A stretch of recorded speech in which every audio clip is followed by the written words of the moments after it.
বন্ধুসকল ইয়াৰ আগতে আপোনালোকলৈ এটা ৰিকুৱেষ্ট যদি আপুনি আমাৰ ভিডিঅ' প্ৰথমবাৰ চাই আছে তেতিয়াহ'লে ফটাফট চেনেলটো সাবস্ক্ৰাইব কৰি লগতে থকা বেল আইকনটো অন কৰি দিয়ক কাৰণ মই যেতিয়া নতুন ভিডিঅ' আপলোড কৰিম তেতিয়া পোনপ্ৰথম আপোনাৰ তাত নটিফিকেশ্যন যাবগৈ। হেল্ল' ফ্ৰেণ্ড, আপুনি কি এতিয়াও আপোনাৰ হাইট নবঢ়াৰ কাৰণে চিন্তাত পৰি আছে আৰু এইটো ভিডিঅ' চাই আছে তেতিয়াহ'লে নিশ্চয় ওখ হ'ব বিচাৰে। আজি মই এনেকুৱা এটা ভিডিঅ' লৈ আহিছোঁ যিটো ভিডিঅ'ত মই একদম সিম্পল আৰু কম টকা খৰচত দুটা আয়ুৰ্বেদিক টিপছ যিটোৰ ব্যৱহাৰ বহু মানুহে কৰি আছে আৰু এই টিপছবোৰৰ পৰা তেওঁলোকে ভাল ৰিজাল্টটো পাইছে। কিন্তু বন্ধুসকল, আমাৰ শৰীৰত যিকোনো টিপছ তেতিয়াহে কাম কৰে যেতিয়া আমি টিপছবোৰৰ নিয়মবোৰ ভালকৈ ফলো কৰোঁ আৰু সাৱধানতা অৱলম্বন কৰোঁ। এই ভিডিঅ'টোত মই দুটা টিপছ আপোনালোকক ক'ম যিটো আপোনালোকে দিনত বেলেগ বেলেগ সময়ত গ্ৰহণ কৰিব লাগিব আৰু তাৰ লগত ক'ব বিচাৰোঁ এই টিপছবোৰৰ লগতে আপোনালোকে কি খাদ্য খাব পাৰিব আৰু কি ত্যাগ কৰিব লাগিব। বন্ধুসকল, যদি কম খৰচতে আপোনাৰ হাইট বঢ়াব বিচাৰে তেতিয়াহ'লে প্ৰথমৰ পৰা শেষলৈ নিশ্চয় চাব। আজিৰ প্ৰথম টিপছ হ'ল, টিপছটো বনোৱাৰ বাবে আপোনাক লাগিব দুটা বস্তু। প্ৰথম নম্বৰ হ'ল দৈ আৰু দ্বিতীয়টো হ'ল চূণ পাউডাৰ। বন্ধুসকল, চূণ পাউডাৰ হ'ল পানৰ লগত আমি মিহলাই খাওঁ যে সেইটো আপুনি যিকোনো গেলামাল দোকান বা পান দোকানত পাব। এই টিপছটোত আমি চূণৰ ব্যৱহাৰ এইকাৰণে কৰিম কাৰণ চূণ পাউডাৰত কেলছিয়ামৰ মাত্ৰা অধিক পৰিমাণে পোৱা যায় আৰু আমি জানো যে আমাৰ হাড় কেলছিয়ামৰ দ্বাৰা গঠিত। চূণ পাউডাৰ খালে হাড়ৰ বিকাশ দ্ৰুতগতিত বৃদ্ধি পায়। যদি হাড় দ্ৰুতগতিত বাঢ়ে, হাইটো দ্ৰুতগতিত বাঢ়িব। এই টিপছটো বনোৱাৰ বাবে প্ৰথমে এটা পাত্ৰৰ 4 পৰা 5 চামুচ দৈ লৈ ল'ব আৰু তাৰ পিছত 1 চুটকিমান চূণ মিহলাই লওক। ভালকৈ লৰাই লৈ 2 পৰা 3 ঘণ্টালৈ ৰাখি দিয়ক। এই টিপছটো আপোনাক দুপৰীয়াৰ পিছত বা সন্ধিয়া খাব লাগিব। এই টিপছটোৰ লগত এটা কথা নিশ্চয় মনত ৰাখিব, এইটো টিপছ খোৱাৰ পৰা 3-4 ঘণ্টা আগত আৰু 3-4 ঘণ্টা পিছত গাখীৰ অকণো নাখাব কাৰণ এই টিপছটোত দৈৰ ব্যৱহাৰ কৰিব দিছোঁ।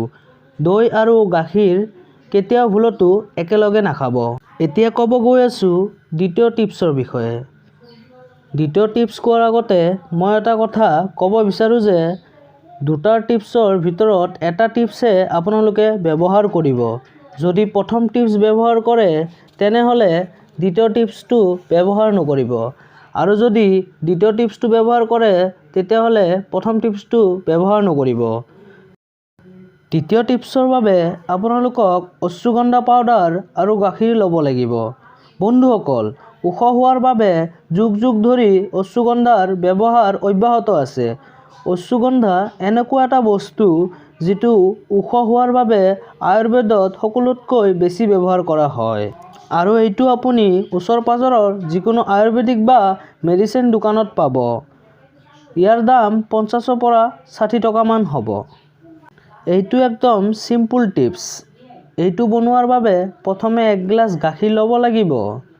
পাৰিলে মহৰ গাখীৰ ল'ব কাৰণ মহৰ গাখীৰত অত্যাধিক পৰিমাণৰ protein, calcium, magnesium, potassium, iron, zinc আদি থাকে। এই টিপছটো বনোৱাৰ বাবে 1 গিলাচ গাখীৰত 1 চামুচ অশ্বগন্ধা পাউডাৰ মিহলাই ল'ব আৰু তৎক্ষণাতে এই টিপছটো ৰেডি। এইটো আপুনি ৰাতিপুৱা চাহৰ সলনি খাব। এইটো আছিল আমাৰ দ্বিতীয় টিপছ যিটো আপোনাক খালী পেটত খাব লাগিব। এই দুটাই আছিল ওখ হোৱাৰ সাধাৰণ টিপছ। দুটাৰ ভিতৰত যিকোনো এটা আপুনি ব্যৱহাৰ কৰিব পাৰে। এতিয়া আহক জানি লওঁ দ্বিতীয় টিপছ ব্যৱহাৰ কৰি থকা সময়ত কোন বিষয়ত সতৰ্ক হৈ থাকিব লাগিব। এই টিপছটো ব্যৱহাৰ কৰাৰ সময়ত আপুনি চাহ আৰু কফি খোৱাৰ অভ্যাস একেবাৰে বাদ দিব লাগিব কাৰণ চাহ আৰু কফিত কেফিনৰ মাত্ৰা অত্যাধিক পৰিমাণে পোৱা যায়। দিনটোৰ ভিতৰত কম পৰিমাণত 3 পৰা 4 লিটাৰ পানী নিশ্চয় খাব লাগিব। সদায় ব্যায়াম কৰিব বন্ধুসকল। ব্যায়াম আমাৰ শৰীৰ বঢ়োৱা ওখ হোৱাৰ বাবে ইম্পৰ্টেণ্ট কাৰণ হাড় আৰু শৰীৰৰ মাংস ব্যায়াম কৰিলে সঠিকভাৱে বাঢ়িবলৈ ধৰে। সদায় 30 মিনিটৰ পৰা 1 ঘণ্টালৈ ব্যায়াম কৰিবই। ইয়াৰ পিছত মেইন হ'ল টোপনি হয় বন্ধুসকল। যদি আপোনাৰ শৰীৰত ভালকৈ বিকাশ কৰিব বিচাৰে তেতিয়াহ'লে সদায় 4 ঘণ্টা টোপনি মাৰিবই লাগিব আপোনাক। ৰাতি সাৰে থাকি ফেচবুক একদম কৰিব নোৱাৰিব। ফেচবুক হোৱাটছআপ পাহৰি যাব লাগিব। গাৰ্লফ্ৰেণ্ডক সময় দিয়া বন্ধ কৰিব লাগিব। নিজকে নিজে সময় দিব লাগিব। যদি আপুনি সময়মতে টোপনি নাযায় তেতিয়াহ'লে আপোনাৰ শৰীৰ বিকাশ নহয়। টিপছবোৰৰ লগত যদি এই কথাবোৰ মনত ৰাখে তেতিয়াহ'লে আপুনি নেচাৰেলি নিজৰ উচ্চতা বঢ়াব পাৰিব। আপোনাৰ যদি এই ভিডিঅ' সম্পৰ্কে যিকোনো প্ৰশ্ন সুধিব লগা থাকে তেতিয়াহ'লে মোক কমেণ্ট কৰক। মই আপোনাক যিমান পাৰোঁ তৎক্ষণাত ৰিপ্লাই দিয়াৰ চেষ্টা কৰিম। আজিৰ বাবে ইমানেই। আকৌ লগ পাম আৰু এটা নতুন ভিডিঅ'ত। যদি আপোনালোকক মোৰ এই সৰু তথ্যবোৰ ভাল লাগিছে তেতিয়াহ'লে প্লিজ ভিডিঅ'টো লাইক কৰক, ইয়াৰ লগতে চেনেলটো ছাবস্ক্ৰাইব কৰক। ভিডিঅ' চোৱাৰ বাবে আপোনাক অধিক ধন্যবাদ। আপোনাৰ দিন শুভ হওক।